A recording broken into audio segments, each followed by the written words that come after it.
Əziz və hörmətli yeni çağırışçılar. Bir gün Sokrata belə sual verirlər. Kimdir təhsilli? Cavab verir ki, təhsilli hər fürsətdən cəsarətlə istifadə edən, bütün münasibətlərdə şərəfli olan, empatiya hissi yüksək, zövqlərini nəzarətdə saxlayan və mənfi düşüncələrə boyun əyməyən, uğurla cılızlaşmayan şəxsdir. Daha təhsilli gələcəyə yaratmağa çalışan, bu prosesə töhfə verən hər kəsə salam olsun. Yeni çağırışçıların bugünkü qonağı Dünya Təhsil Forumunun direktoru Dominik Savajdır. Bir çox mükafatlara layiq görülən, o cümlədən 30 ildən çox müddətdə Britaniya Təhsil Təcridatları Asosiasiyasının baş direktoru olmuş Dominik Savaj ilə daha təhsilli gələcək barəsində danışacağıq. Yeri gəlmişkən məlumat üçün bildirək ki, Dünya Təhsil Forumu dünyada təhsil və bacarıqlar nazirlərinin ən böyük illik toplantısıdır. Hər il Londonda keçirilən Dünya Təhsil Forumunda dünya əhalisinin 80%-dən çoxunu təmsil edən nazirlər və onların baş məsləhətçiləri gələcək təhsil siyasətini müzakirə etmək üçün bir araya gəlirlər. Cənab Savaj, yeni çağırışlarda sizi görmək çox xoşdur. Dəvətimizi qəbul etdiyiniz üçün sizə dərin təşəkkürümüzü bildiririk. Bu bizim üçün böyük şərəfdir. Mr. Savage, it's a great privilege and honor to host you, and thank you so much indeed. We are so happy to see you at today's T-Network New Challenges. Welcome to our program. İcazənizlə suallarımıza keçid edək. Və yeri gəlmişkən, yeni çağırışlar prosesini dəstəkləyən hər kəsə, xüsusilə Elm və Təhsil Nazirliyinin rəhbərliyinə dərin təşəkkürümüzü bildiririk və proqramı dəstəkləyirsinizsə, yeni çağırışlardan daha çox insanın xəbərdar olmasını istəyirsinizsə, proqramı həmkarlarınızla paylaşmağınızı təklif edirik. Və səsimizə səs verəcəyiniz üçün öncədən sizə minnətdarıq. Cənab Savaj, sizin təsis etdiyiniz BET Təhsil Texnologiyaları Beynəlxalq Tədbirinin 2023-cü il üzrə əsas mövzusu yenilənməklə əlaqəlidir. Sizin özünüzü yeniləmək prosesiniz necə başlayıb və necə davam edir? Mr. Savage, the main theme of the BET 2023, which you are the founder, is about renewal. So how did your self-renewal process begin and continue? Oh, well, one piece of self-renewal for me is today, to realize that so many teachers in Azerbaijan are willing to give up part of their evening for this activity. It definitely renews my hope in education. Təşəkkür edirəm Cəfər bəy. Yəni axşamını xüsusilə bildiyim qədərilə, yəni bax bu bayram axşamını, bu bayram saatlarını, axşam vaxtını proqrama sərf edib mənimlə görüşə gələn bu qədər bu sayda müəllimlərin, Azərbaycan müəllimlərinin olması artıq təhsilə olan inamı, mənim təhsilə olan o inamımı daha da artırmış oldu. Onu ilk öncə qeyd edim. Normally, I had two great and very different inputs to what is for me a sort of constant renewal. One is the annual update which the Education World Forum gives me from all the ministers and experts, and the other is working with a London secondary school where I'm the chair of governors, so both ends of the spectrum. Mən yenilənmə deyəndə burada iki məsələni qeyd edərdim. Onlardan biri sizin də qeyd etdiyiniz kimi təhsil üzrə dünya forumudur və ki bu forumda təhsil sahəsində olan nazirlər, mütəxəssislər, aparıcı ekspertlər bir araya gəlirlər.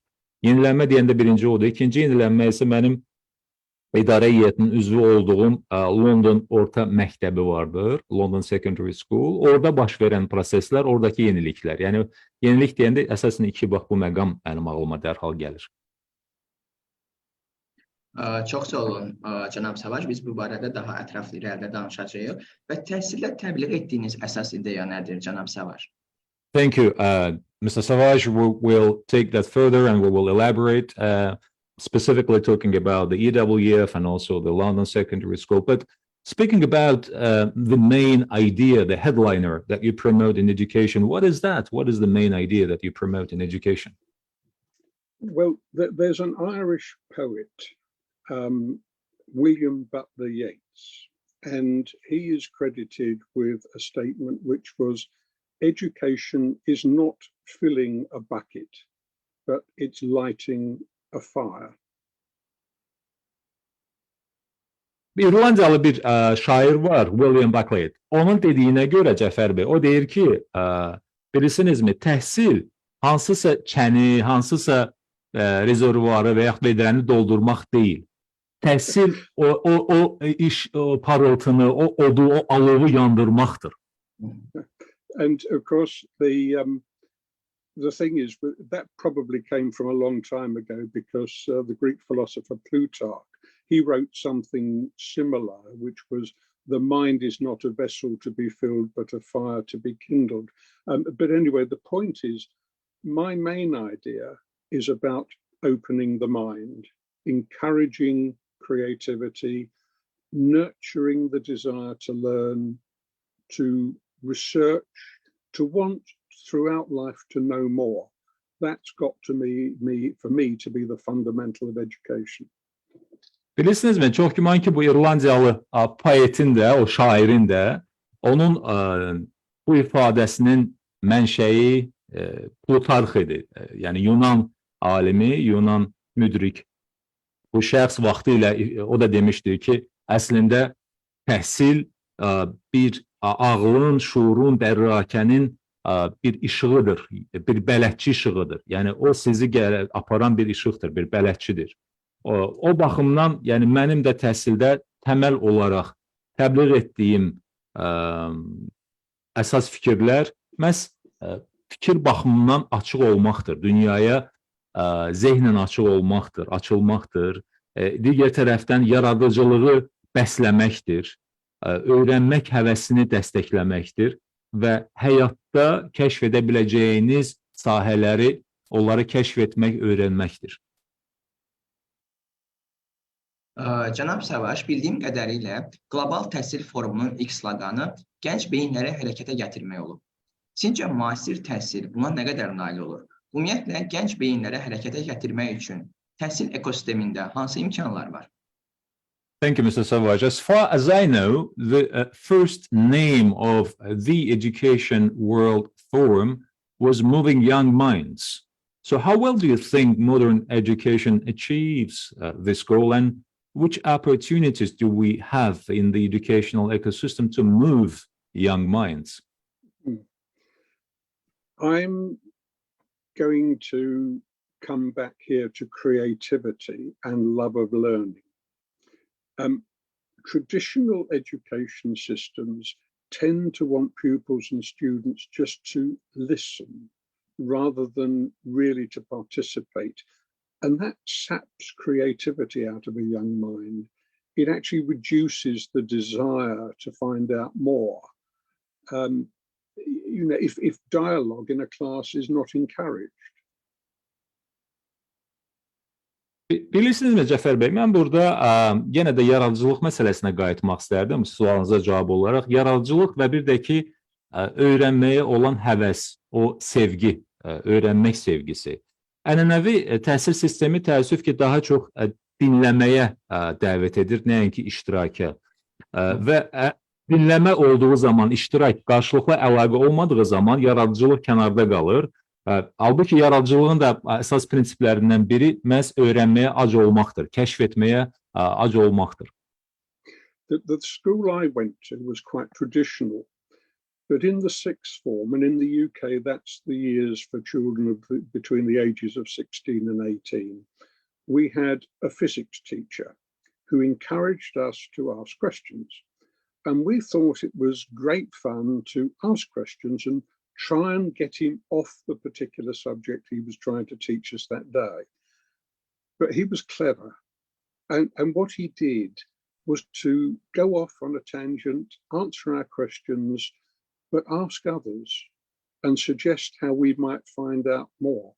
It brought those classes alive. It made us attentive, encouraged us to want to research. And not surprisingly, my best A-level results was in physics. Mən sizə bir olmuş hadisəni danışım Cəfər bəy, özüm haqqında.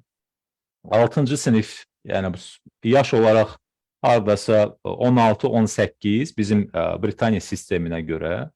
O zaman bizim bir fizika müəllimimiz var idi yeri gəlmişkən. Bu fizika müəllimi həmişə sinifi həvəsləndirirdi sual verməyə. Təbii ki, indi biz də şagirdlər fürsətdən sui-istifadə etməyə çalışırdıq və ağlımıza gələn hər şeydən sual verirdik ki, əsas yəni bir dənə dərsdən söhbət getməsin və müəllimin bir növ fikrini yayındıraq. Amma müəllim də təbii ki, özünə görə var idi. O da qarşı suallar verirdi. Yəni suallara cavab olaraq həm cavabları verirdi, amma elə tərzdə verirdi ki, biz araşdırmalı olurduq.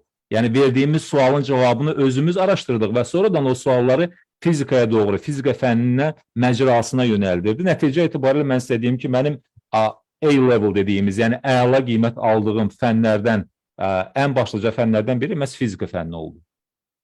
Your question about what do we have in the educational system to move young minds? Well, I'm going to start with our biggest resource, and that's our teachers. My physics story was about what the teacher did to generate in us a love of the subject. Teachers need to inspire, to be expert in their subject, need to be up to date. And increasingly, they can be supported by technology. And for that to happen well, it argues for greater emphasis on teacher professional development. And I think it's one of the things I would probably always say is you can't spend enough on developing your teachers. O ki qaldı sizin sualınıza Cəfər bəy. Yəni bu gənc ağılları, gəncləri nə hərəkətə gətirə bilər? Mən deyərdim ki, burada ən böyük resurs müəllimlərdir. Necə ki, mən öz vaxtı ilə fizika müəllimimi misal gətirdim. Onun bizdə yaratdığı o şövq, o istək, o həvəs, mən düşünürəm ki, o başlıca amildir. Yəni, müəllimlərin bir ekspert qismində, bir peşəkar qismində, hələ əgər biz bu müəllimləri dəstəkləyiriksə, söhbət həm texnoloji dəstəkdən gedir. Yəni ki, texniki vasitələrdən, həmçində onların inkişafından, ixtisas artırmasından. Yəni, bu məsələnin sonu olmamalıdır. Müəllimlərin ixtisas artırılması, onların təkmilləşməsinin heç sonu olmamalıdır ki, onlar da bax, bu gənclərdə belə bir dəyişiklik yarada bilsinlər. Sual verməyin vacibliyini qeyd etmişkən, mənim yadıma bacım uşağı ilə bir söhbət gəlir. Deməli, mən həmin uşağa məktəbdən gələrkən və yaxud məktəbə gedərkən həmişə sual verirəm. Bugün dərsdə müəlliminə hansı sual verdin və yaxud müəlliminə hansı sual verməyi planlaşdırırsan? Məncə bu da olduqca vacib məqamlardan biridir. You know, Mr. Savage, you reminded me the habit that I have and I always practice with my nephew.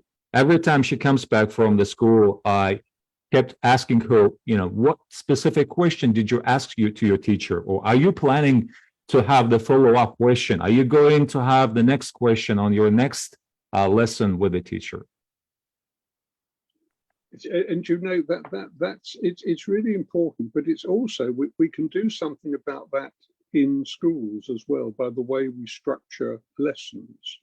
I mentioned I'm a chair of governors, and one of the things that we do in our school is that every lesson follows the same sort of pattern. So it starts with the children being told by the teacher what the objective of the lesson is. And then at the end, you go back to, now, have we actually gone through, have we really established what that purpose of the lesson was? And do you now all understand it? And actually having that structure is a very good way of ensuring that there is a genuine understanding and an understanding of the reasons for the lesson. Cəfər bəy, bilirsinizmi, onu mütləq olaraq, indi bir halda ki, mən sizə qeyd etdim, Londonda mən orta məktəbdə idarə heyətinin üzvüyəm və idarə heyətinin üzvü yox, hətta onun sədriyəm, daha dəqiq tərcümə olsun deyə. Və orada biz nəyi praktikada tətbiq edirik? Bax, sizin o dediyiniz o sual vermək məsələsini biz onun dərsin strukturuna daxil etmişik. Yəni, sual vermək artıq həm zərurətdir, həmçində dərsin strukturunda var. Dərsin objective of the lesson, dərsin bir məqsədi olur, başlıca olaraq. Müəllim bu dərsin məqsədini sinifə bəyan edir. Bəyan edəndən sonra isə sonda eyni sualı yenə də sinifə verir ki, hamı dərsin məqsədini tanıdı mı, başa düşdü mü, biz dərsin məqsədinə nail ola bildikmi? Yəni bu artıq dərsin strukturuna daxil ediləndə həqiqətən də şagirdlərin öyrənməsinə gətirib çıxarır. Hörmətli izləyicilər, yeri gəlmişkən bugünkü proqramımızı paylaşan bir şəxsə T-Network tərəfindən Elm və Təhsil Nazirliyinin dəstəyi ilə çap olunan Andrey Şlexerin 21-ci əsrin təhsil sistemi necə qurmalı kitabını hədiyyə edəcəyik. Onun üçün paylaşmaqda aktiv olun. Cənab Savaş, dəyərli məlumatlar üçün sizə dərin təşəkkürümüzü bildiririk. Bir daha və xeyli müddətdir ki, siz Qlobal Təhsil Forumuna rəhbərlik edərək təhsil nazirlərinin müzakirələrinə şahidlik edirsiniz. Bu müzakirələrin fonunda gələcəyimizin daha təhsilli olacağına əminlik üçün hansı əsaslar var, cənab Savaş? Mr. Savage, thank you so much for your valuable insights. I know that you have been chairing the EWF, the Education Forum, for a long time, and witnessing the discussions of education ministers and experts and the scholars. So according to these discussions, what kind of grounds can we have to be confident that our future will be more educated? Well, I think the very willingness of so many ministers to gather at the Education World Forum each year and to share ideas honestly, that's my first piece of evidence. They want to come together and to share. And EWF happens mostly behind closed doors. So the ministers and others who speak can be honest about what works and in particular about what doesn't work. And I think this genuine exchange is helpful to good decisions being made. Zəfər bəy, Təhsil üzrə Dünya Forumu bilirsinizmi? Bu elə nazirlərin, yəni təhsil nazirlərinin bir araya gəlməsi özü və bir araya gəlib öz fikirlərini, təcrübələrini, baxışlarını paylaşması artıq bir müsbət haldır. Bu artıq özü də bir bəyanatdır, özü də bir yaxşı bir işarədir. İkinci məsələ, bizim bu Təhsil üzrə Dünya Forumu bağlı qapılar arxasında həyata keçirilir. Yəni, başqa sözlə, nazirlər üçün o şərait yaradılır ki, onlar tam səmimi şəkildə, tam dürüst şəkildə fikirlərini ifadə edə bilsinlər və təcrübələrini paylaşsınlar. And then I see ministries getting together, talking about collaboration between their countries, often where their problems or challenges are similar, and that doubtless speeds development. Və mən bir də bir şey qeyd etdim ki, nazirlər bir araya gəlib nəyin alındığını və nəyin alınmadığını, nəyin tutarlı olduğunu, nəyin tutarlı olmadığını müzakirə edirlər və bu zaman bir kollaborasiya baş verir. Yəni, tərəfdaşlar arasında, həmkarlar, məsləkdaşlar arasında bir alış-veriş, yəni fikir alış-verişi baş verir və bu mübadilə problemlər, yəni problemləri görürük ki, çoxları oxşardır, bənzərdir, nailiyyətlər də həmçinin. Bunları incələmək imkanı verir. And also, I think there's an increasing recognition that economic progress these days is closely linked to whether or not an education system is producing young people who are prepared for the opportunities that will face them, both in employment and in their private lives. So the importance of good education is better understood. And we can be hopeful that it will encourage further investment in education. Bir şeydə tam əminliklə qeyd etmək olar ki, artıq yəni biz görürük ki, dünyada iqtisadi tərəqqinin, iqtisadi inkişafın birbaşa olaraq təhsil və təhsilin tutarlılığı, təhsilin müvəffəqiyyətli olub olmaması ilə əlaqəsi var. Bu əlaqə artıq danılmazdır və hamı tərəfindən qəbul edilir. Yəni, mövcud imkanlardan faydalanmaq bacarığı. Bu bacarıq nə dərəcədə gənc nəsildə var, nə dərəcədə söhbət məşğulluqdan gedir, söhbət özəl həyatdan gedir, söhbət karyeradan gedir. Yəni, bunları nə dərəcədə gənc nəsil görüb istifadə edə bilir, bunlara nə dərəcədə səriştəlidir, bacarıqlıdır. Bax, bütün bu məsələlərə dair artıq dünya səviyyəsində bunu ümumilikdə başa düşürlər. But lastly, my big reason for confidence is that we are better able now than ever before to assess how our education systems are working, to see international comparisons and understand what innovations are working and worth pursuing. That means that countries that are trying to develop can learn from the mistakes of others and leapfrog without wasting time and money. Mənim təhsillə bağlı belə inamlı danışmağıma digər bir səbəb odur ki, əvvəlki dövrlərdən fərqli olaraq biz zamanımızda artıq daha aydın şəkildə təhsilin səmərəliliyi haqqında fikir söyləyə bilərik. Onun nə dərəcədə səmərəli olub olmadığına dair qiymətləndirmə edə bilərik. Və görə bilərik ki, innovasiyalardır, yeniliklərdir, çağdaş irəliləyişlərdir və bu kimi işlərin nə dərəcədə təsirli olub olmadığını biz təhsil timsalında qiymətləndirə bilərik. Yəni ölkələr artıq yenidən nəyisə ixtira etməyə ehtiyac yoxdur ölkələrin. Yəni mövcud qiymətləndirmə üsulları, yolları, metodologiyası mövcuddur. Cənab Savaş, bugünə qədər təşkil etdiyiniz qlobal təhsil forumundan hansı dərslər çıxarılmalıdır? Daha təhsilli gələcək üçün əsas ortaq ideyalar nələrdən ibarətdir? Thank you, Mr. Savajan. Just to continue to follow up, what are the lessons to be learned from the EWF that you have organized so far? And what are the key ideas for a more educated future? Well, the EWF never tries to suggest that there is one way forward. We try and debate the subjects of the moment. You know, there was a lot of talk this year about AI. There was a lot of talk about early years education, about education for girls. What we're trying to do is tease out the options, recognizing that countries are various starting points. Cəfər bəy, bilirsinizmi, biz Təhsil üzrə Dünya Forumunda heç bir zaman hansısa bir fikri təbliğ etmirik, hansısa bir fikri irəli sürmürük. Biz bir qayda olaraq zamanın nəbzini tutmağa çalışırıq. Təhsillə bağlı zamanın nəbzi, zamanın ən aktual məsələləri nədir? Çalışırıq onlar üzərində fikir mübadiləsi həyata keçirək. Misal üçün, süni zəka və yaxud da ki, təhsillə bağlı erkən öyrənmə yaşları və yaxud qızlar üçün təhsil kimi aktual məsələlər. So we're not saying go off and do this, but we're intending that everybody leaves with probably a number of ideas that are applicable to their situation, and perhaps some ongoing discussions for collaboration, whether it's with other countries or agencies or with some of our EWF industry partners. Bunun əvəzinə biz nəyi təklif edirik?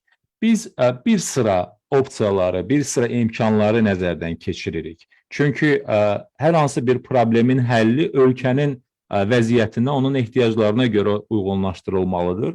Ona görə vəziyyətdən çıxış yolu kimi bir sıra variantları nəzərdən keçiririk və bunun zəminində həmçinin də digər ölkələrlə və EWF-in, yəni Təhsil üzrə Dünya Forumunun sənaye tərəfdaşları var, industry partnerslar, sənayedə olan tərəf müqabillərimiz var.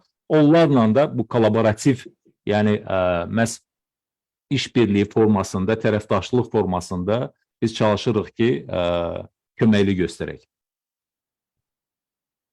Cənab Savaş, siz qeyd etdiniz ki, Dünya Təhsil Forumu zamanın nəbzini mövzulara fokuslanır və eyni zamanda nazirlərlə bir araya gələrək müəyyən məsələlər müzakirə edir. Maraqlıdır. Bəs, məsələn, ötən illərdə müzakirə edilən problemlər növbəti illərdə də problem olaraq mı müzakirə edilir, yoxsa necə?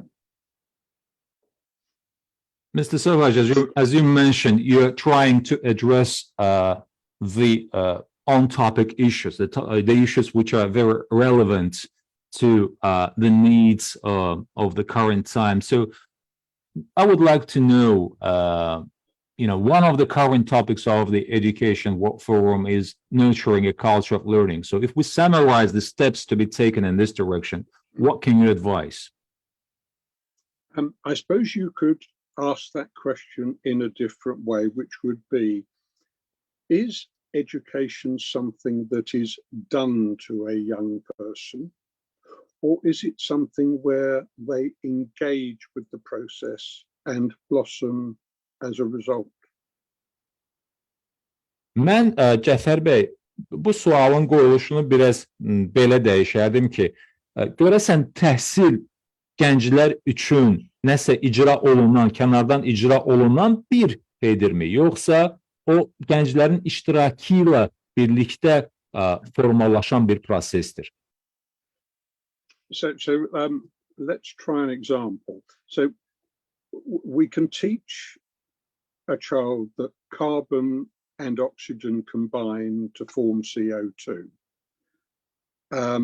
So what, most children will say.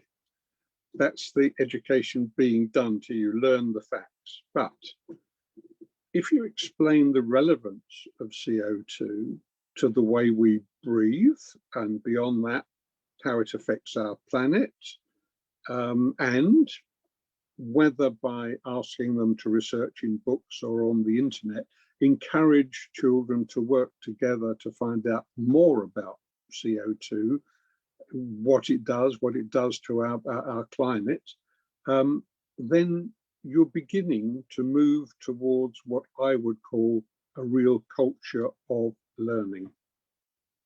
Yəni daha başqa şəkildə, daha sadə dillə bir misal olaraq gətirsəm, fərq burada nədir? Birinci ilə, ikinci ilə. Birincidə siz nəyi öyrənməlisiniz? Siz onu uşaqlara, şagirdlərə, tələbələrə sadəcə olaraq deyirsiniz. Avtomatik olaraq. Misal üçün deyirsiniz ki, karbonla oksigenin birləşməsi zamanı karbon dioksidi, CO2 əmələ gəlir. Siz bunu sadəcə desəz, təbii ki, uşaqlar da deyəcək, hə, nə olsun? Tamam, biz öyrəndik, karbonla oksigenin qarşılığından CO2 deməli, hasil olunur. Amma bunu nə məna kəsb edir? Bunu, yəni həyat baxımından və dünya baxımından. Əgər siz onları izah etsəz, yəni o CO2-nin, karbon dioksidinin aktuallığını, onun bizim tənəffüsümüz baxımından, nəfəs almamız baxımından, onun həmçinin də ətraf mühit baxımından, yer kürəsi baxımından əhəmiyyətini açıqlasaz. Siz onları CO2 ilə bağlı araşdırmaya sövq etsəz, həvəsləndirsəz ki, onlar internetdən, digər mənbələrdən, kitablardan CO2-nin yaratdığı təsir haqqında araşdırma etsələr, bu daha faydalı olacaqdır, bu daha yararlı və daha yadda qalan olacaqdır və bu həmin o uşaqların iştirakı ilə baş verən bir təhsil prosesidir. So I think in the end, we want our young people to be ready for lifelong learning. You know, we probably young people today, they're going to have to change their jobs more often. They're going to have to reskill through life. That's all about learning something new. So the sooner we start with that idea that that's what education is about, opening the windows, as it were, the better. And in particular, talk about that encouragement of getting children to work together, to research together. I think that when those skills are shared by pupils, you have the beginnings of a very dynamic culture of learning. Bilirsinizmi Cəfər bəy, burada bir məqamı da mən qeyd etmək istərdim. Söhbət həyat boyunca öyrənməyə hazırlıqdan gedir. Yəni biz məktəbdə hansısa bir dərslə, hansısa bir fənlə, 10-11 illə bitən o təhsil müddətindən danışmırıq. Təhsil deyəndə bu həyat boyunca öyrənmə deməkdir. Və xüsusilə zamanımızda iş yerlərinin dəyişməsi, yeni səriştələrə, yeni biliklərə sahiblənmək, tez-tez iş yerini dəyişmək kimi artıq zamanımızın bir zərurəti yaranıbdır. Yəni biz bunu görürük. Gənc nəsil dinamikdir. İş yerlərini tez-tez dəyişir. Və bu baxımından öyrənmə də gərək bunu təbliğ etsin. Yəni təhsil sistemi də gərək bunu təbliğ etsin ki, təhsil əslində yeni pəncərələrin, yeni üfüqlərin açılmasıdır. Yeri gələndə birlikdə tədqiqat aparmaq, yeri gələndə birlikdə hansısa layihələrə qoşulmaq, təcrübə mübadiləsi, yeni səriştələrə yiyələnmək kimi bir səyahətdir, bir həqiqətən də yoldur və bu yolu qət etmək üçün də təhsil gələk həmin o bacarıqları təmin etsin. Elə yeri gəlmişkən Qlobal Təhsil Forumunun cari mövzularından birinə toxunmaq yerinə düşər və cari mövzulardan biri öyrənmə mədəniyyətinin qidalandırılması idi. Bu istiqamətdə atılmalı olan addımları xülasə etsəniz nə demək olar, cənab Savaş? So, Mr. Savage, if to resume talking about this, one of the current topics, the nurturing a culture of learning, what are the very important messages, if we talk about nurturing a culture of learning in this regard? We've already sort of touched on two aspects. One is empowering pupils to learn for themselves, and the other is, where possible, to get them to do it together. One of the issues about group work, both inside and outside the classroom, is that individuals can play to their own strengths. Cəfər bəy, bu mən belə yekunlaşdırardım da bu fikrimi. Əgər əsas o qeyd etdiyiniz kimi öyrənmə mədəniyyətinin bəslənməsindən gedirsə, burada həm fərdi individual, həmçində qrup şəklində öyrənmədir. Yəni sinif şəraitində qrup şəklində öyrənmək bacarığını da təmin etmək və burada fərdlər öz güclü cəhətlərindən istifadə etməyi bacarmalıdırlar. So let's take an example. We give a group of children, perhaps 3 or 4 children, a little project to go and research, and then to come back to the class and present their results. Now, the very shy child is not going to be the one who is chosen by the group to present the results, but perhaps their part is going to be much more on the research front. They'll have been part of creating what is reported and will experience and learn from watching one of the other more outgoing ones actually do the presentation at the end. And it's allowing people to be part of a group, feeling a joint success, but also then learning skills from each other. Cəfər bəy, bir misal gətirim, yəni başa salım fikrimi.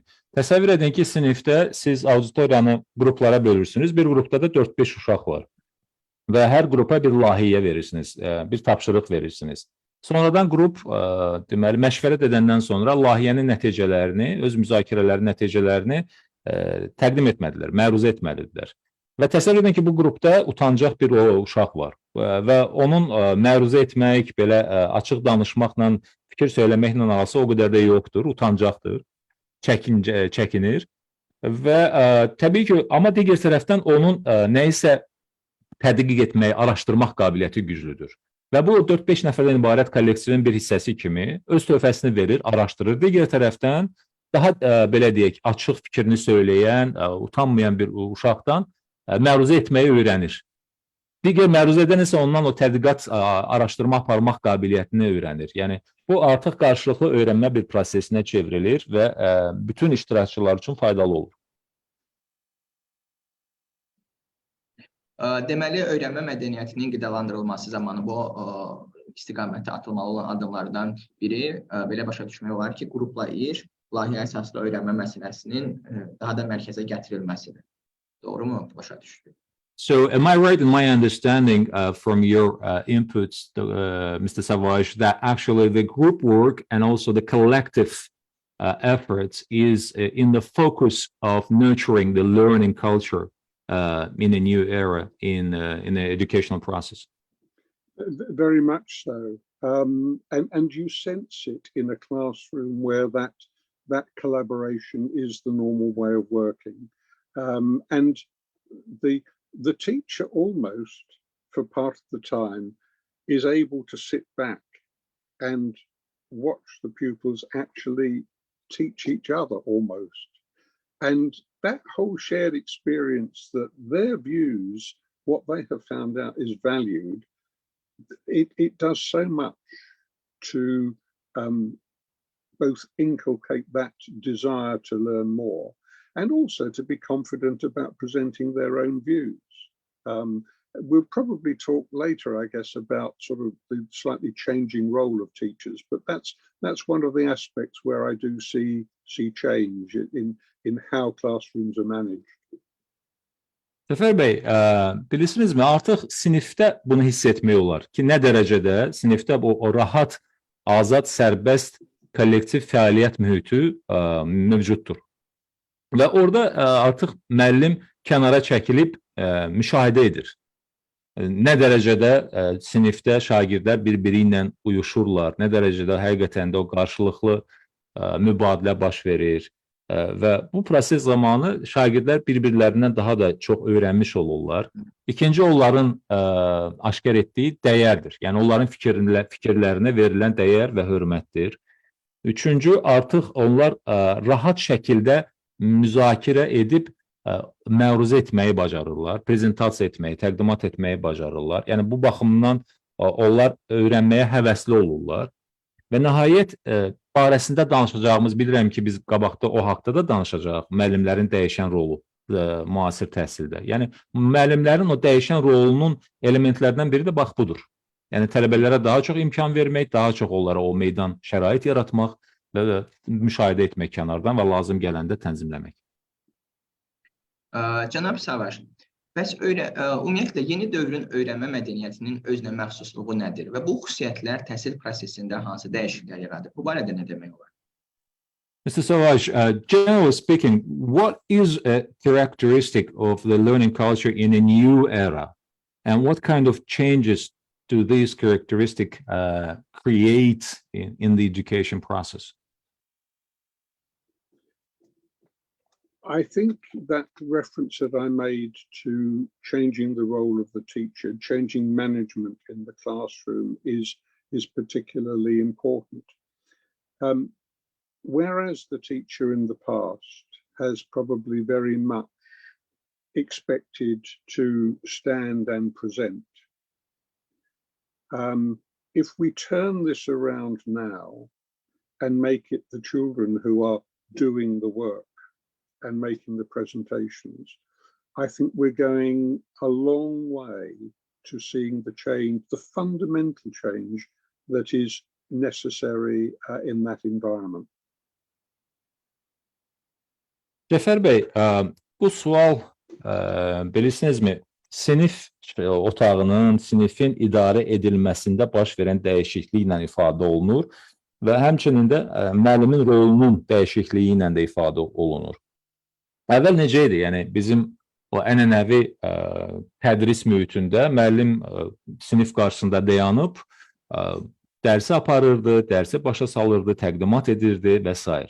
İndi isə daha çox uşaqlar bu prosesdə daha çox rol almaqdadırlar. Onlar layihə araşdırırlar, təqdimatlar eləyirlər. Bu da mən düşünürəm ki, fundamental olaraq, yəni köklü şəkildə tədris prosesini gələcəyə doğru dəyişəcəkdir. And just to add to another change, the idea of the flipped classroom, where in fact at the end of one lesson, what the teacher then challenges the students to go off and do is to research the material for the next lesson, so that in fact outside the classroom as well as inside the classroom, you're trying to promote this culture of research. And so when they come back to the classroom, actually they are doing the presentation of the lesson in many respects. Bir də ki, Cəfər bəy, dəyişiklik haqqında danışmışkən, belə bir təhsildə ideya var, ona ingilis dilində flipped classroom deyirlər. Yəni, başaşağı çevrilmiş sinif. Söhbət nədən gedir? Müəllim təqdimat edir, müəllim mövzunu başa salır, müəllim layihə ilə bağlı məlumatlar verir və növbəti dəfə eyni mövzu ilə bağlı və yaxud da ki, növbəti mövzu ilə bağlı artıq sinifə, auditoriyada olan şagirdlərə tapşırılıq verilir ki, onlar təqdimat etsinlər, necə ki, müəllim edirdi. Onlar mövzunu başa salsınlar, onlar mövzunu açıqlasınlar, yəni araşdırma edib özləri təqdimat etsinlər. Cənab Savaş, zəngin təcrübənizi bizimlə paylaşdığınız üçün sizə bir daha təşəkkür edirik.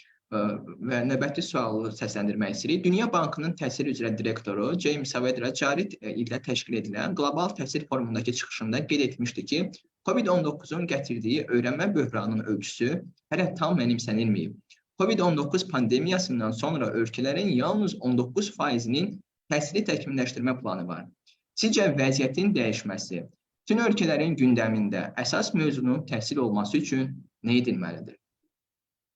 Thank you so much, Mr. Savage. And next question, Jaime Saavedra, Director of Education at the World Bank, he noted in his speech at the EWF that the magnitude of the learning crisis has not yet been internalized by our society. And indeed, only 19% of countries have a recovery education plan after COVID-19 pandemic. So what are your thoughts on what should be done to change the situation, to make education the main topic on the agenda in all countries? Okay, a very important question.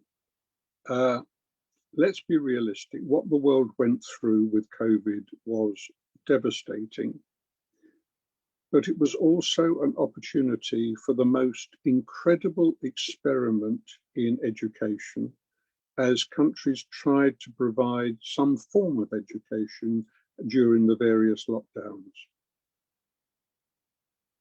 Cəfər bəy, gəlin belə deyək, bu olduqca önəmli sualdır və COVID-19 pandemiyasının vurduğu ziyan həqiqətən də sarsıdıcı idi, həqiqətən də çox miqyaslı idi və ölkələrin o COVID-19 ilə bağlı həmin o şəraitdə yaratdıqları o təhsil təcrübələri onlar inanılmaz təcrübələrdir.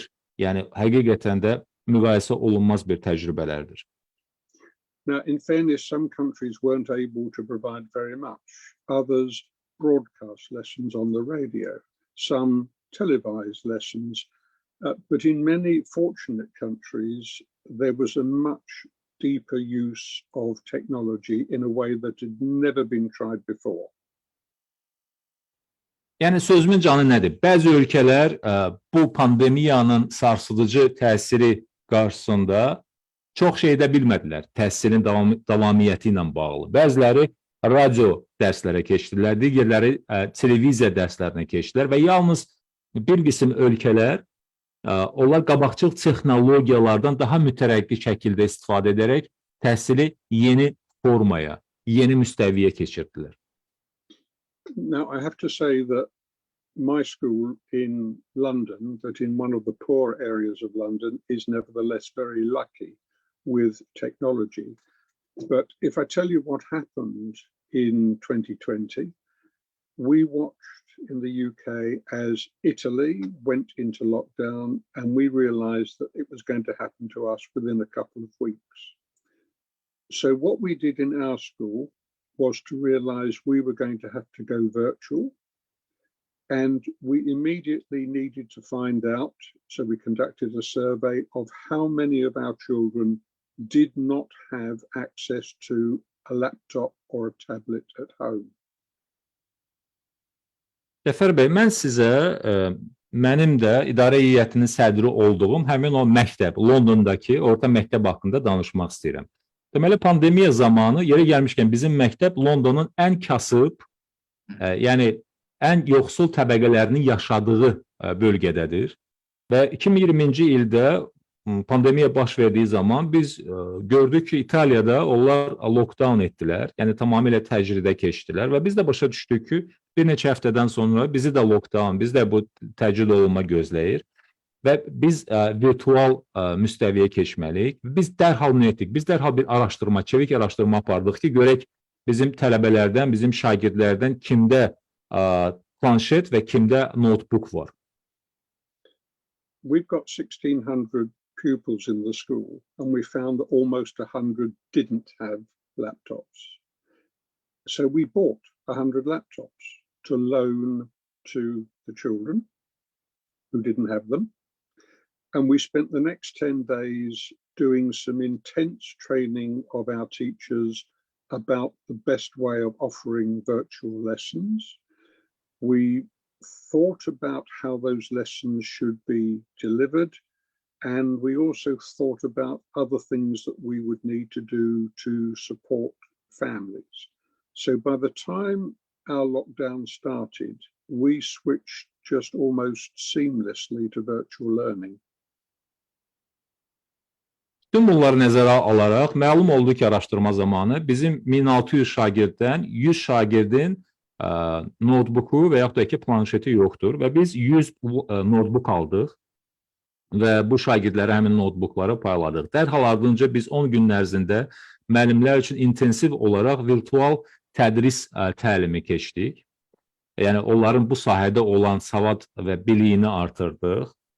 Ardınca virtual tədrislə bağlı onlara təlim keçəndən sonra operativ şəkildə bu təlimi, bu dərsləri dəstəkləmək üçün lazım olan digər bütün məsələləri də ehtiva etməklə ailələrə, yəni şagirdlərin ailələrinə də dəstək olduq. Və bununla demək olar ki, artıq bizdə lockdown elan olunduğu zaman biz tam mənada bizim məktəb virtual dərslərə keçidə hazır idi. So we did things like changing the length of lessons, making the lessons longer but having fewer of them. That helped with the technology. We continued with pretty much a full curriculum. And we did other things which you might not expect, like we decided we were going to telephone every family once every couple of weeks, just to make sure everything was okay, that they were all right. And if the children were vulnerable children or came from vulnerable families, in some cases we were phoning them daily. So we were providing other sorts of support other than straight education. Və daha da əlavəsini deyim Cəfər bəy. Deməli biz həqiqətən də dərslərdə də, dərslərin tədris olunmasında da bəzi dəyişikliklərə getdik. Bəzi dərslər daha uzun oldu. Çünki yeni olduğu üçün format, bu formata uyğunlaşmaq baxımından biz çalışırdıq ki, şagirdlərə o imkanı tanıyaq. Kurikulum demək olar ki, eyni idi, yəni dəyişməz olaraq qalmışdı. Sadəcə kurikulumun tədris forması, onun icrası dəyişmişdi. Biz digər üsullara da əl atdıq. Misal üçün, əvvəl etmədiyimiz, biz ailələrə ara sıra zəng edirdik. Yəni bir neçə həftədən bir zəng edib, onların dərslərin yeni formatı ilə bağlı hər hansı bir çətinliklə üzləşmədiyini, ehtiyaclarını müəyyən edirdik və əgər söhbət həssas və aciz uşaqlardan gedirdisə, biz onlara hər gün zəng edirdik və dərsdən əlavə, dərsdən kənar dəstəklə də həmin ailələri və uşaqları təmin edirdik. So yes, the children missed out on face-to-face interaction. They missed out on practical work in the science labs, but they literally were at virtual school every day. We took a register for every lesson. Homework was set. It was emailed to teachers. It was marked by the teachers and returned the same way. So we were very lucky that by the time our lockdowns finished, we didn't have as big a COVID deficit as many others did.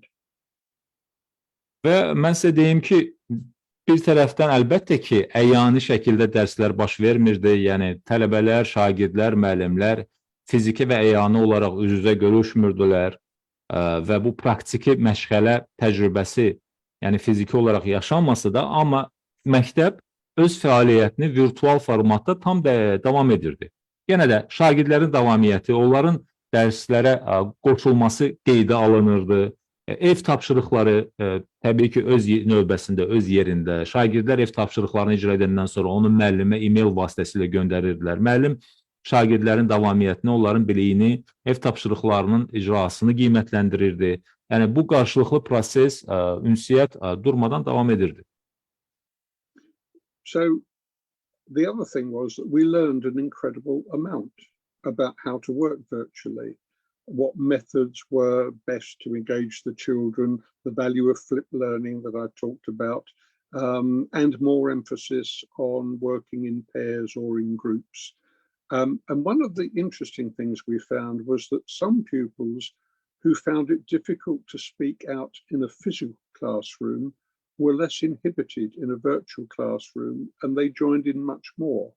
So we have learned a lot, which we will try and use and in part put into practice in the future, not for reasons of lockdown, but because it makes educational sense?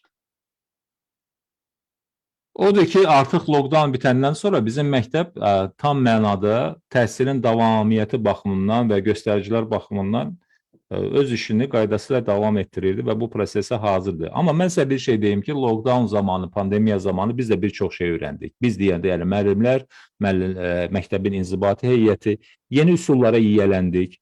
Virtual üsullardan, yeni texnologiyalardan istifadəni, sonra flip learning dediyim o, yəni yer dəyişmə, müəllimlə şagirdin yer dəyişməsi yanaşmasından istifadə edirdik qruplarda.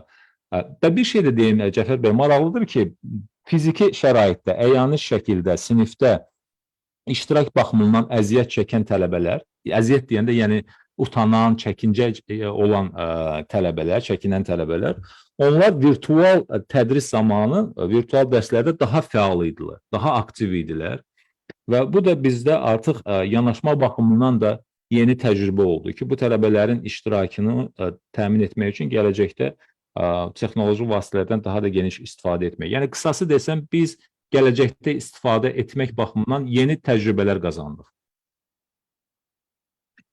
Cənab Savaş, bəs bütün ölkələrin gündəmində əsas mövzunun təhsil olması üçün hansı addım atılmalıdır, nə edilməlidir?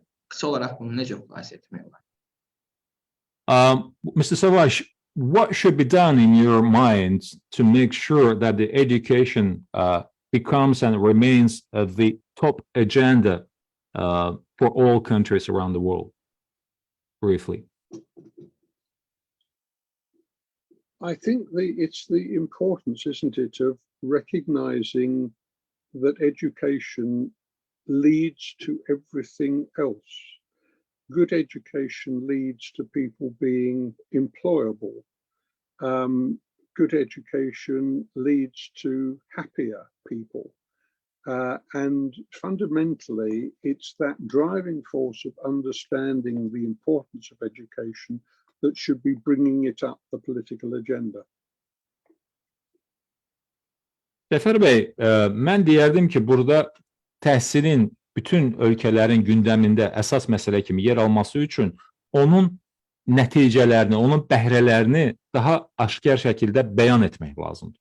Çünki yaxşı təhsil daha yaxşı məşğulluq deməkdir. Yəni, məşğulluq, işlə təminat baxımından daha yaxşı göstəricilər deməkdir. Daha xoşbəxt insanlar deməkdir. Daha halından məmnun olan, vəziyyətindən məmnun olan, xoşbəxt olan insanlar deməkdir. Və nəticə etibarilə biz elə etməliyik ki, təhsil siyasi gündəmdə dayanan məsələ olmalıdır. Siyasi qərarların yer aldığı gündəmdə başlıca məsələ olmalıdır. Cənab Savaş, sizin çıxışlarınızın birində məktəblərə yönəlmiş öz qayğınızı özünüz idarə etməlisiniz fikri önə çıxır. Məktəblərin öz qayğılarını effektiv idarə etməsi və qayğı hədəfə çatdırması üçün tövsiyələriniz nələrdir? Mr. Savage, in one of your interviews, you mentioned that schools need to be paddling their own canoe.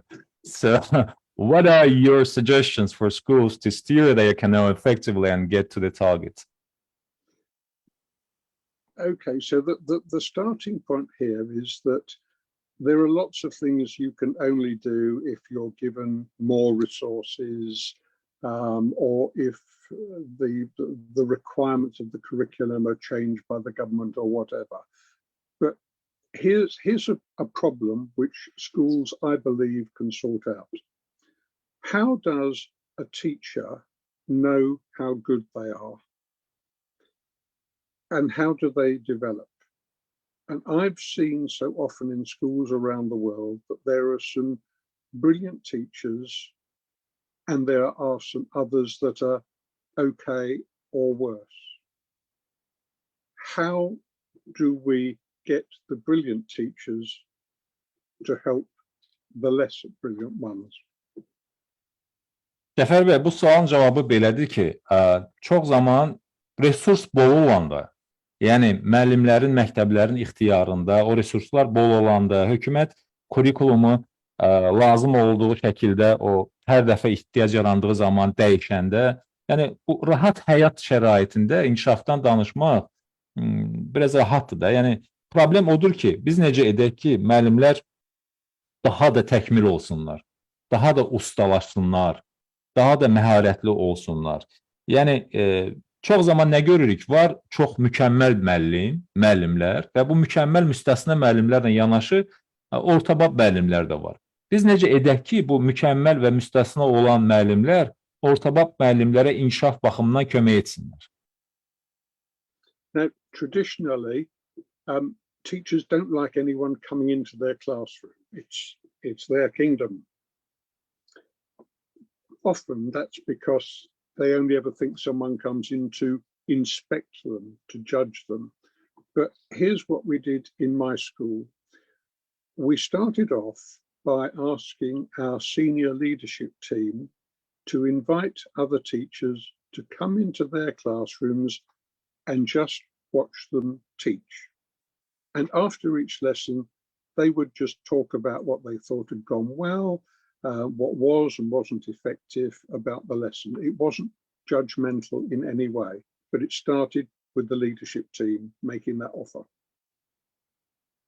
Bilirsinizmi, indi ənənəvi olaraq əgər sinifə müəllimdən başqa digər insan gəlirsə, müəllimlər bir balaca buna xoş baxmırlar. Yəni sanki krallığa, şahlığa, xanlığa başqa bir kral, başqa bir xan təşrif buyurur və onlarda belə bir his yaranır ki, burada bir mühakimə olacaq, bir də təftiş olacaqdır, müfəttiş gəlir və s.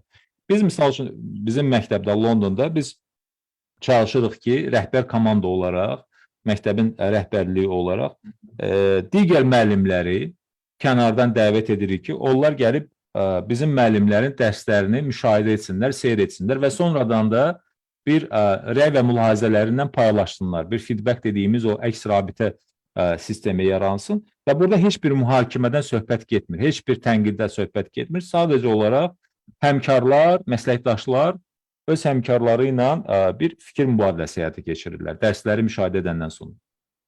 And you know what? The teachers loved it. And the next step was to encourage all teachers to invite colleagues into their classrooms and to share experiences in a really practical way. It's very simple, but it's had great benefits because in the end, the teachers who are not quite so good, they see someone else do something that bit differently. They get an idea. And even some of the brilliant teachers watching some of the less brilliant ones, they still saw things that were worth picking up and running with.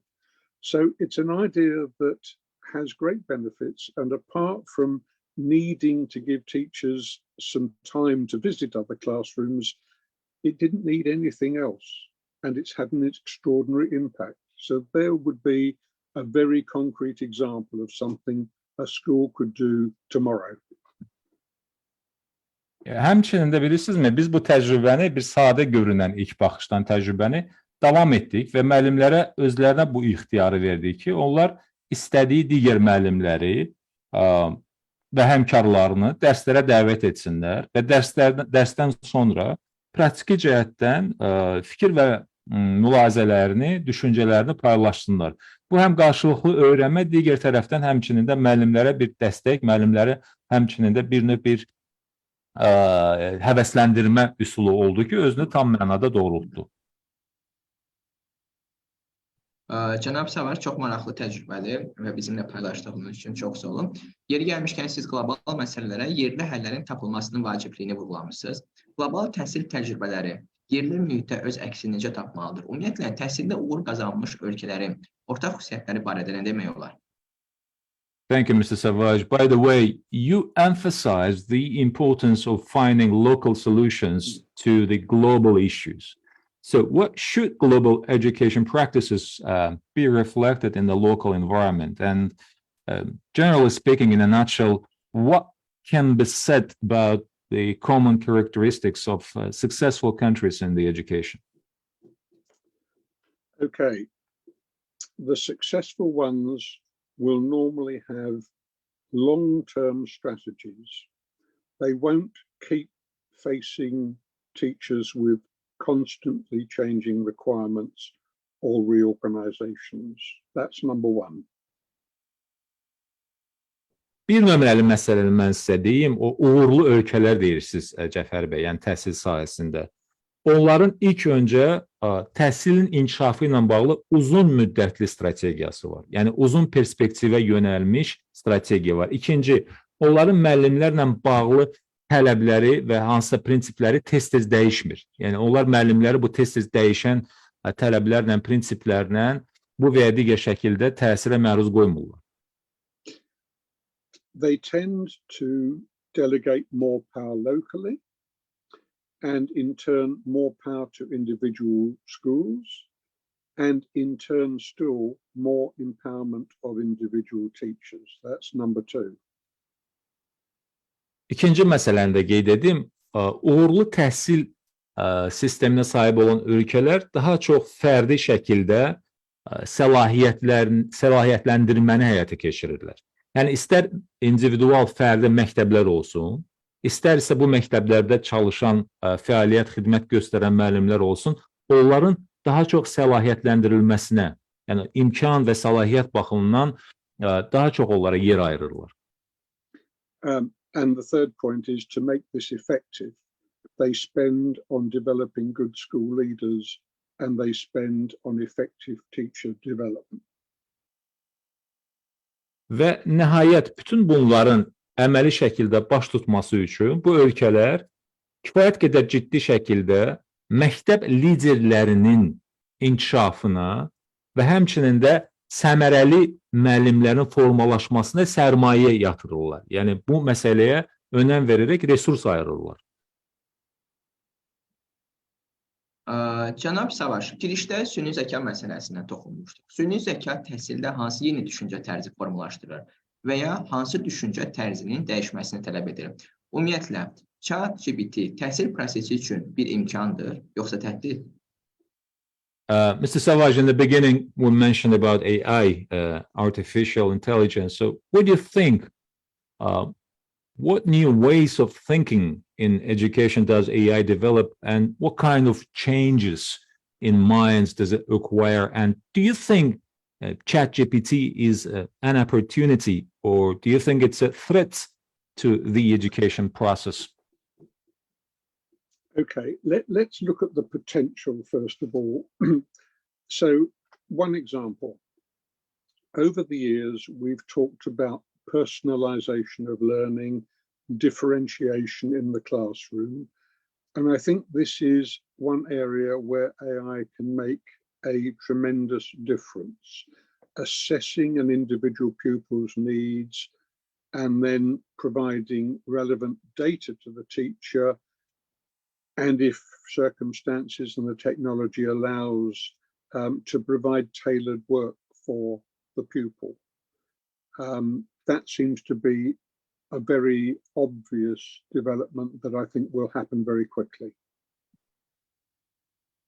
Cəfər bəy, gəlin potensiala baxaq. Dediyiniz kimi, süni zəkanın və digər müasir vasitələrin yaratdığı və yarada biləcəyi potensial nədir? Misal gətirim. Biz illərdir nə barədə danışırdıq ki, təhsildə fərdiləşdirilmiş və yəni individuallaşdırılmış yanaşma və həmçində sinif otağında tədris zamanı diferensiallaşma. Yəni şagirdlərə fərqli şəkildə onların imkan və bacarıqlarına görə yanaşma. İndi bu yanaşmaları təmin etmək üçün çox gözəl fürsət var. Müasir texnologiyalar həmin o fərqi yaradırlar, bizə lazım olan fərqi. Yəni müəllimi sinif haqqında, şagirdlər haqqında lazımi məlumatlarla, data ilə, verilənlərlə təmin edirlər. Təbii ki, əgər texnologiya buna imkan versə, biz bundan da daha çox gələcəyə irəliləyə biləcəyik. Yəni bu prosesi daha da təkmil edə bilərik, amma mən düşünmürəm ki, bu birdən-birə tez bir zaman kəsimində baş verəcək. I think the other thing which has great potential is for AI to enhance the role of teachers, because I see AI meaning that teachers are going to have to be even more expert professionals than they are even now. And the idea of enhancing the professionalism of teachers, I think, is a very positive thing. İkinci müsbət təsiri deyim. Süni zəkanın ikinci müsbət təsiri müəllimlərin özlərinin gücləndirilməsindən ibarət olacaqdır. Yəni müəllimlər daha təkmil olacaqlar. Daha da mütərəqqi olacaqlar və müasir texnologiyalar, süni zəka müəllimlərə öz işinin daha da mahir ustası olmaq, eksperti olmaq, peşəkari olmaq baxımından əlavə imkanlar qazandıracaqdır. Now, in terms of ChatGPT, yeah, there's a threat and there's an opportunity, isn't there? Or threats and opportunities. We're right to need to understand the capabilities of ChatGPT, and there is rightly concern about pupils passing off ChatGPT answers as their own.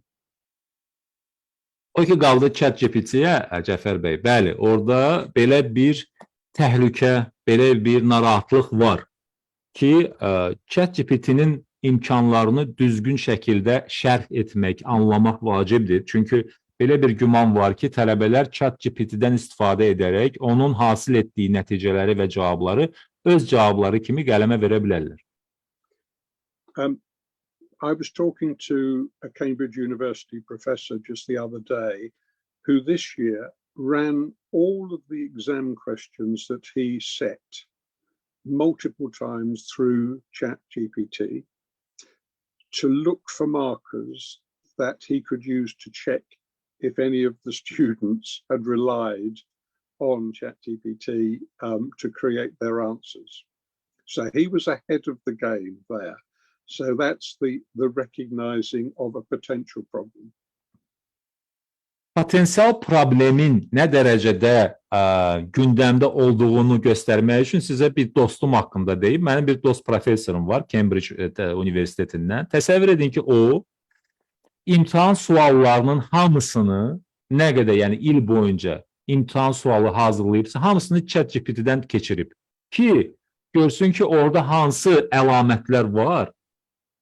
O əlamətlər ki, tələbənin həqiqətən də ChatGPT üzərindən köçürmədiyini sonradan aşkar etsin. Yəni, adam o qədər narahatdır. Yəni, bu ChatGPT-nin yaratdığı o xof, o qorxu o qədər böyükdür ki, bütün suallarını ChatGPT-dən keçirib və oradakı o ümumi nəzərə çarpacaq o açarları, kilidləri müəyyən etməyə çalışır. But it can also be a great research resource. And it needs to be embraced. So here's my idea. Give students a question, something to research, and tell them to use ChatGPT to give the answer. But their task is to take the answer that the technology gives them and to verify it and improve on it if they can. That moves the agenda forward. Amma mən nə edərdim? Mən sizə deyim, Cəfər bəy. Mən olsaydım, mən tapşırığı verərdim auditoriyaya və tələbələrə deyərdim ki, ChatGPT-dən istifadə edin. Ardınca ChatGPT-nin hasıl etdiyi cavabı verifikasiya edin, yəni onu yoxlayın və onu həmçinin konkret misallarla sübut etməyə çalışın. Yəni, onun verdiyi cavabı siz daha da ətraflı şəkildə tədqiq edin, onu əsaslandırın, onu yoxlayın və konkret misallarla mənə göstərin. Məncə, bununla biz ChatGPT-nin imkanlarından daha yaxşı istifadə edə bilərik, nəinki onun zərər verməsinə imkan verərik. Mənim yanaşmam belə olar. Möhtəşəm. Yəni, ChatGPT həm də təhsildə yaradıcılıq prosesinin inkişafına da bir təkan verir. So in a way, that is so spectacular, that's so lovely, because in a way, the ChatGPT is being used to add a spur or, to be, if you like, a catalyzer for further development of the educational process. Cənab Savaş, bəzi məktəblər zənginləşdirilmiş interaktiv tətbiqlər, simulyasiyalar və yüksək texnologiyalara çıxış imkanı məhduddur. Bu təcrübələrə çıxış imkanı olmayanlar bu təcrübələri hansı vasitələrlə əvəzləyə bilərlər və necə edək ki, təhsil texnologiyaları effektiv formada istifadə edilsin? Mr. Savage, speaking about, the various applications, simulations, high-tech, all those interactive stuff, enriched interactive modes and tools, instruments. So how can we replace these tools? How can we do, and what do we do about it when they are not accessible, when they are not available to the certain group of the audience and population? This comes back to the haves and the have-nots. But I'm beginning to be hopeful that not having access to technology will become a less frequent complaint. In Western countries, the initial debate about simulations was, could they match, for example, the opportunity for a pupil to do their own experiments in, say, a chemistry lab? Where computers were already in classrooms, it was potentially seen as a money-saving approach. Cəfər bəy, bilirsinizmi, deməli burada daha çox rastlanan məsələlərdən biri bir o qədər həmin bu vasitələrin, texnoloji vasitələrin, cihazların çatımlığı, onların əlçatan olması ilə deyildi. Misal üçün, qərb ölkələrində daha çox düşünürdülər ki, onlar nə dərəcədə qənaət etmiş olacaqlar bu texnologiyaları tətbiq etməklə. Yəni, onların tətbiqinin maya dəyəri ilə verdiyi faydanın, belə deyək, qarşılıqlığı necə olacaq? Now, I mean, I still think that some experimentation and lab experience is necessary, but what if you can bring alive experiments that are considered too dangerous for a school lab? And as children increasingly become used to the concept of virtual reality, it's hard to imagine education without simulations. And I think you may guess where I'm going with this one in a moment, but I'll let you translate that one first. Thank you, sir. Yəni, demək istədiyim nədir? Təbii ki, müasir vasitələr, texnoloji imkanlar olmalıdır. Yəni, istər kimya olsun, istər laborator eksperimentlər olsun və s. Bunlar yaşanmalıdır. Amma digər tərəfdən də müasir həmin, bax, bu dediyimiz üsullar, vasitələr, cihazlar olmadan da indiki artıq təhsil sistemini təsəvvür etmək mümkün deyil. İndi fikrimi davam etdirirəm. So your question is really about where resources are not available. And my point is to begin to hope that we will see that difficulty disappear. Now, at the Education World Forum last year, ministers were answering the question about what it would take to see computers more widely used. And a number of countries answered that what they needed was to be able to buy computers for $200 or less. Cəfər bəy, deməli, mən çox ümid edirəm ki, biz belə bir çətinliklə üzləşməyəcəyik. Yəni, kompüterlərdir və digər tədris üçün də vacib olan vasitələrin çatımlığı, onların əlçatan olması məsələsi problem olaraq gündəmdə olmayacaqdır. Ki, yeri gəlmişkən, 2022-ci ildə Təhsil üzrə Dünya Forumunun mövzularından biri məhz buydu. Necə edək ki, nazirlər bunu müzakirə edirdilər ki, kompüterlər daha geniş miqyasda çatımlı olsunlar, istifadə olunsunlar. Və bəzi nazirlərin dediklərinə görə burada qiymət söhbəti də var idi ki, ən azından əgər kompüterin biri $200 qiyməti $200 olarsa, bu mənada vəziyyəti ola bilsin dəyişmək olar. Now, one of our industry partners rose to the challenge, and at the forum this year, they actually showed a brilliant, well-manufactured laptop for $200. So my answer really is that whilst teachers can be innovative about practical lessons, simulation requires investment in technology. That's what is necessary. But the job of the educational IT industry is to try and make hardware and software available at an affordable price. And I think we're slowly getting there. Odur ki, Cəfər bəy, bu ilki forumun artıq gedişatında biz çox yaxşı bir nəticəni bəyan edə biləcəyik. İş ondadır ki, bizim tərəfdaş olduğumuz şirkətlərdən biri bizim bu çağırışımıza, yəni Nazirlərin Dünya Təhsil Forumunda çağırışına cavab vermiş oldu və artıq kifayət qədər keyfiyyətli $200 uşaqlar üçün təhsildə istifadə oluna biləcək kompüterlər istehsal olunubdur. Bu da yəni həmin o ehtiyacın qarşılanması baxımından forumun verdiyi bir töhfədir. Odur ki, əgər biz innovativ yanaşma deyiriksə, təhsildə innovativ üsulların istifadəsini deyiriksə, simulativ, yəni simulyasiya olunacaq şəraitin öyrənmə mühitinin yaradılmasından deyiriksə, bir mənalı olaraq bu vasitələr çatımlı olmalıdır ki, şagirdlər də, onların ailələri də özlərinə bunu rəva görə bilsinlər. Sizinlə söhbət etmək çox böyük zövq verir və cavablarınız və zəngin təcrübənizi bizimlə paylaşdığınız üçün bir daha təşəkkür edirik. Və yekun bir neçə sualı sizə ünvanlamaq istəyirəm. Qlobal Təhsil Forumunda müzakirə edilən bu suallara da diqqət çəkmək yerdən düşər, cənab Savaş. Təhsilin inkişafı üçün böyük qurum və agentlikləri necə yarada bilərik? Kollaborativ innovasiyaları necə daha sürətləndirə bilərik? Thank you for your valuable insights, Mr. Savage. It's really engaging to talk to you. And so very last few questions with your permission. So let's pay attention to these questions that were discussed at the Education World Forum. How can we create great institutions and agencies for the development of education, and how can we accelerate collaborative innovation? Well, do you know, I think there are great institutions and agencies, many of which are innovating and changing, but we're also seeing more being developed. Some of them are regional organizations which have a particular accelerating effect.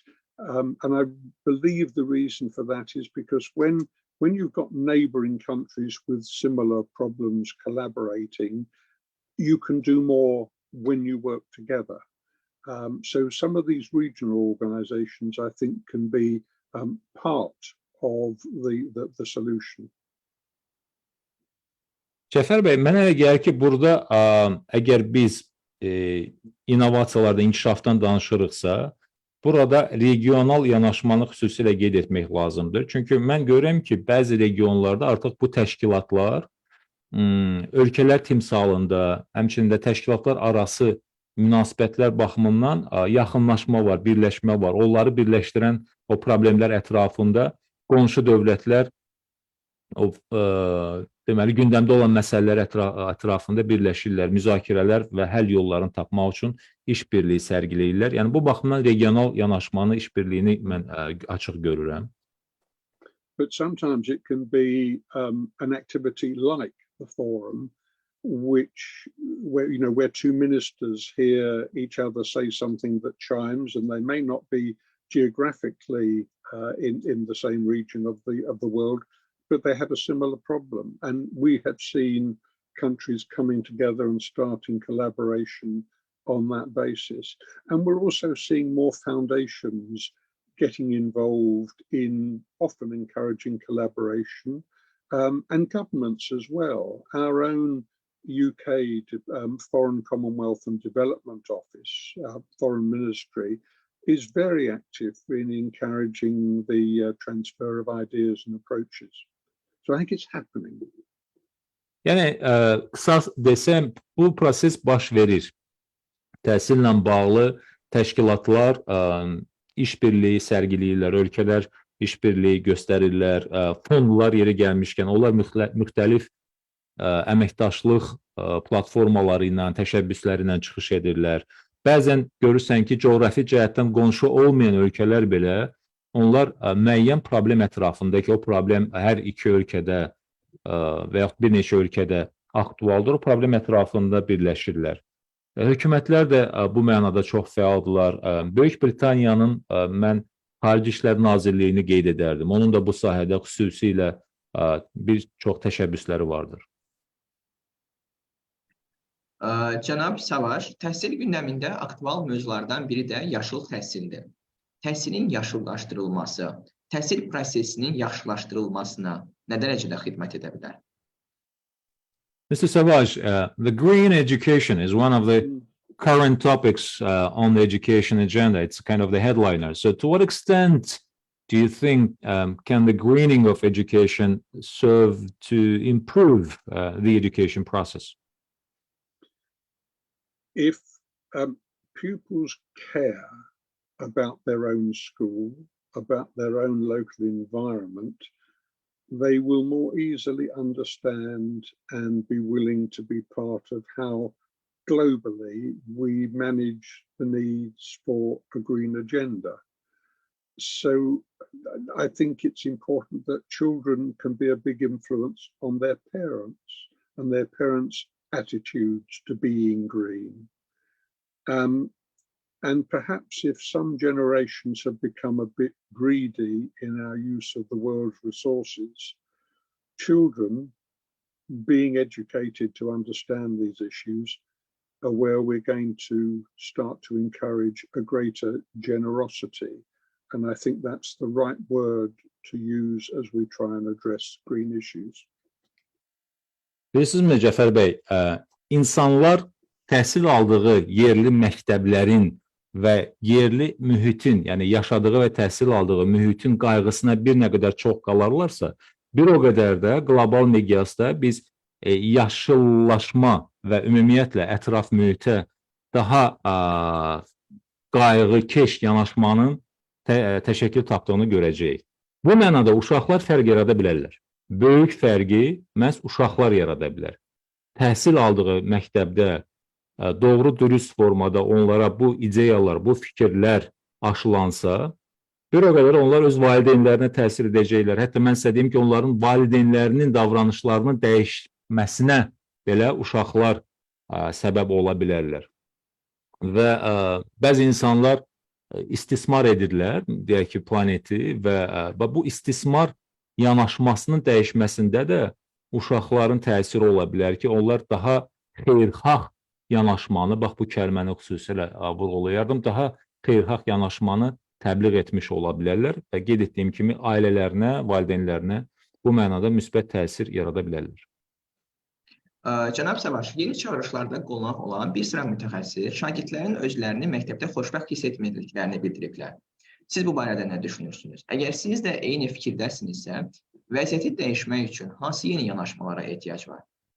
Mr. Savage, some of the guest experts in the program, in the new challenges, they mentioned that students do not feel happy at school.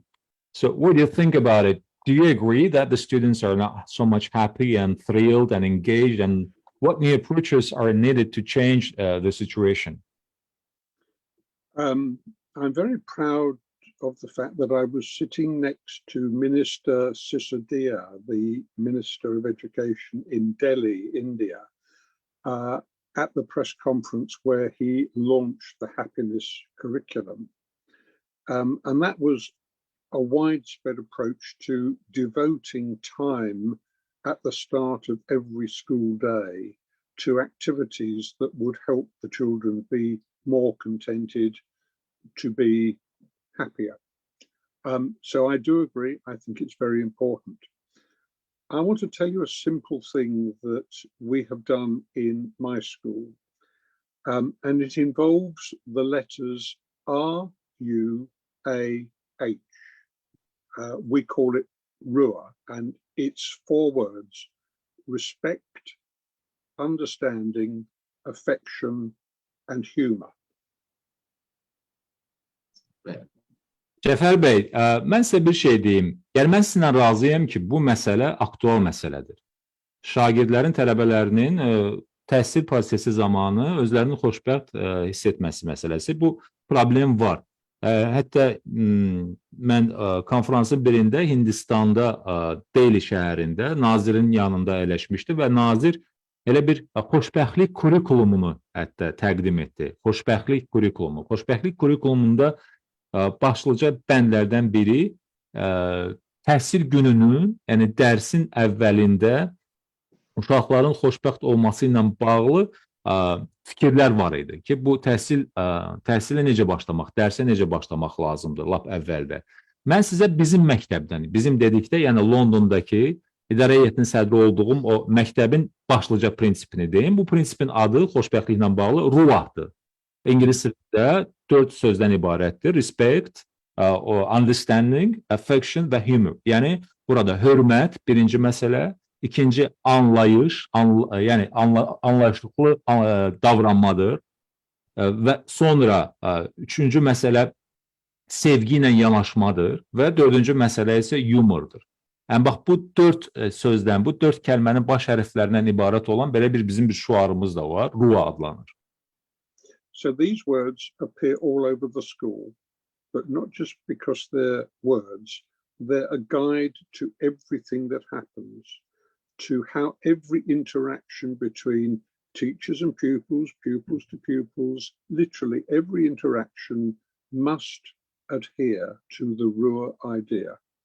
And what it means in practice is respect for each other, seeking to understand when somebody is different, perhaps by disability, or different in terms of their views. Affection, because if we don't have affection for each other and genuinely want to enjoy an affectionate relationship with all those around us, we will fail. And humor, where would life be without humor? And making those 4 words the basis of everything that happens in school has been very powerful. Yəni bunun açılışını deyim sizə Cəfər bəy. Bizim məktəbdə bütün proseslərə, bütün münasibətlərə məhz ruh dediyimiz bu ideya prizmasından baxırıq. Qeyd etdiyim kimi bunun birinci hərfinin sözü açılışı respectdir, hörmət və ehtiramdır. Yəni məktəbdə olan bütün şagirdlərə, tələbələrə, müəllimlərə, inzibati heyətə, rəhbər heyətə dəxli yoxdur. Hamıya hörmət və ehtiramla yanaşma. İkinci məsələ anlayışdır. Yəni fərqli düşüncələrə və fərqli insanlara, çünki məktəbimizdə fiziki imkanları məhdud olan uşaqlar var və onlara da yanaşmada, digər fikirlərə də anlayışla yanaşmaqdır. Burada hörmət və anlayış bir-birini tamamlayan dəyərlərdir. Bunun ardınca üçüncü hüsn-i rəğbətdir. Yəni affection dediyimiz. Yəni digər tələbələrə can yanma, digər müəllimlərə də can yanma, empatiyadır, hüsn-i rəğbətdir. Və nəhayət dördüncü bizim yəni olmazsa olmaz deyilən bir çox zəruri olan dəyər, bu da yumor hissidir. Yəni yumor olmasa digərlərdə baş tutmaz. Cənab Savaş, öz liderlik təcrübənizə əsaslanaraq qlobal uğur əldə etmək istəyənlərə sadəcə bir məsləhət versəydiniz, nə demək istərdiniz?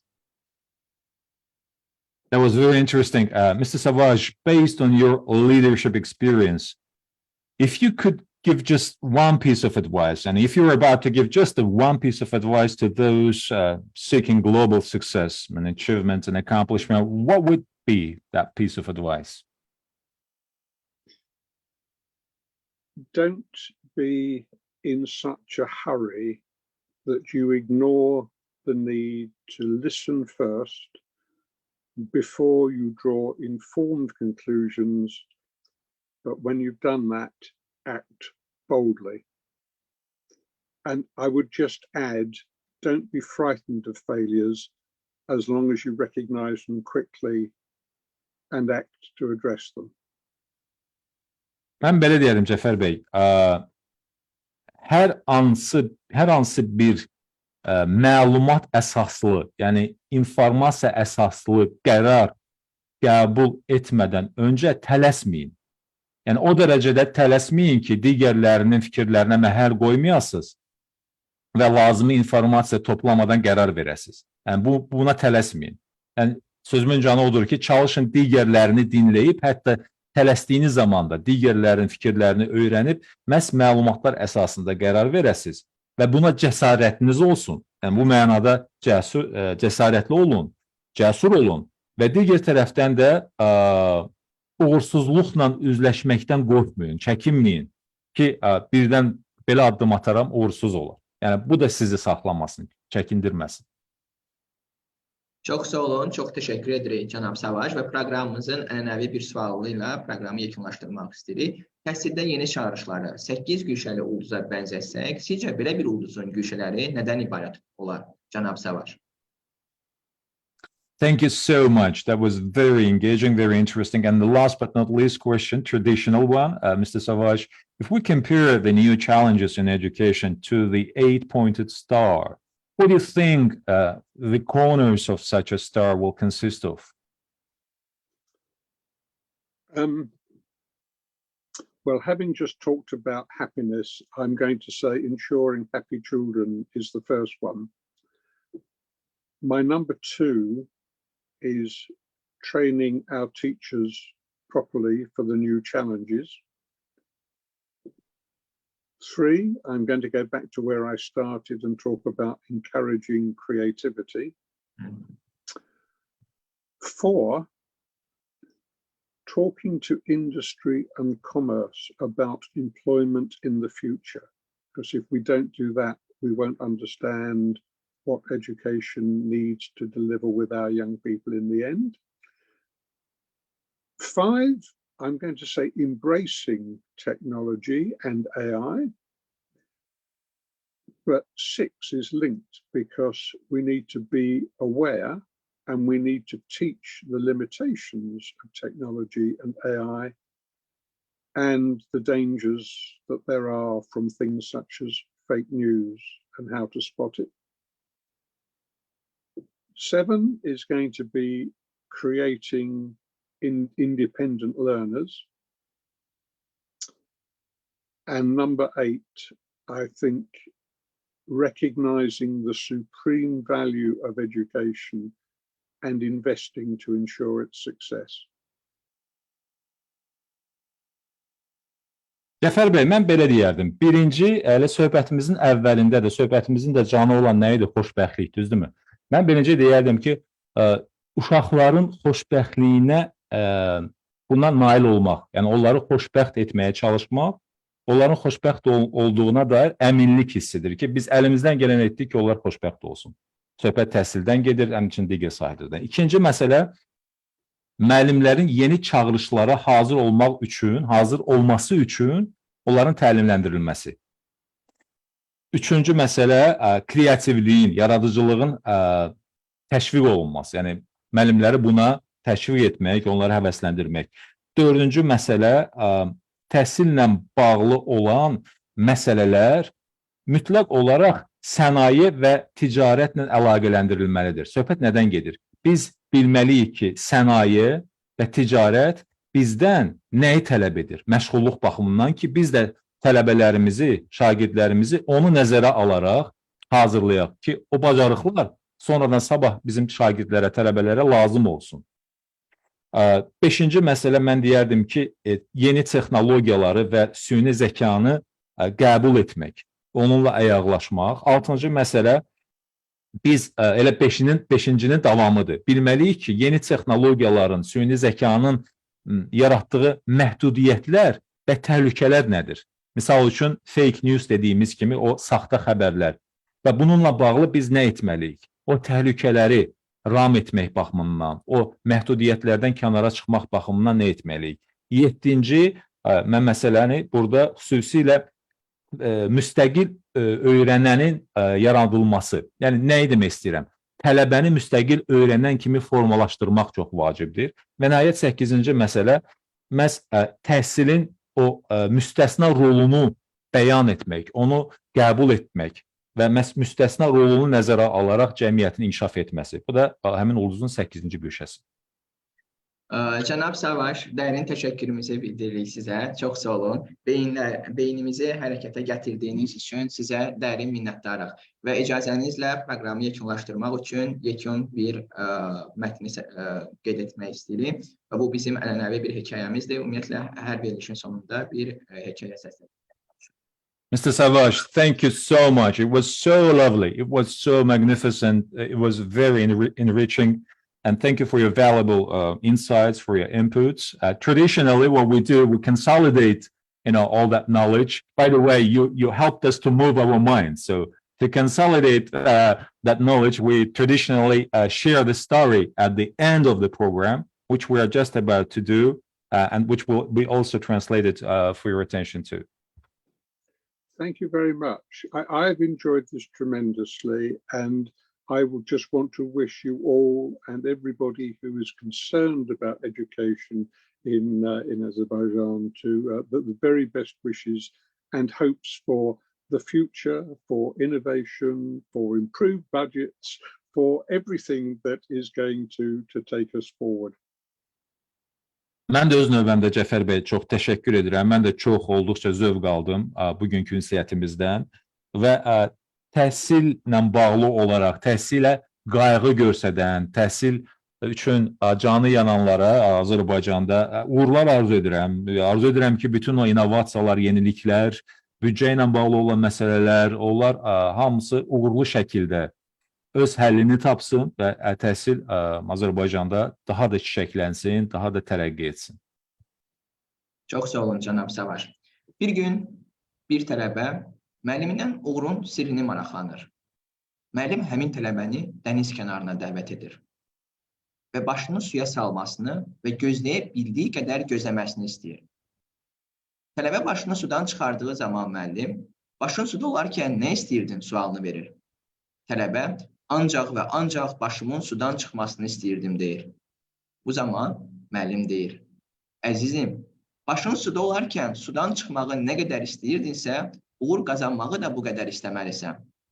Əziz yeni çağrışçılar, bəlkə əsas çağrışlardan biri də nə isə ürəkdən istəmək və buna doğru səy göstərməkdir.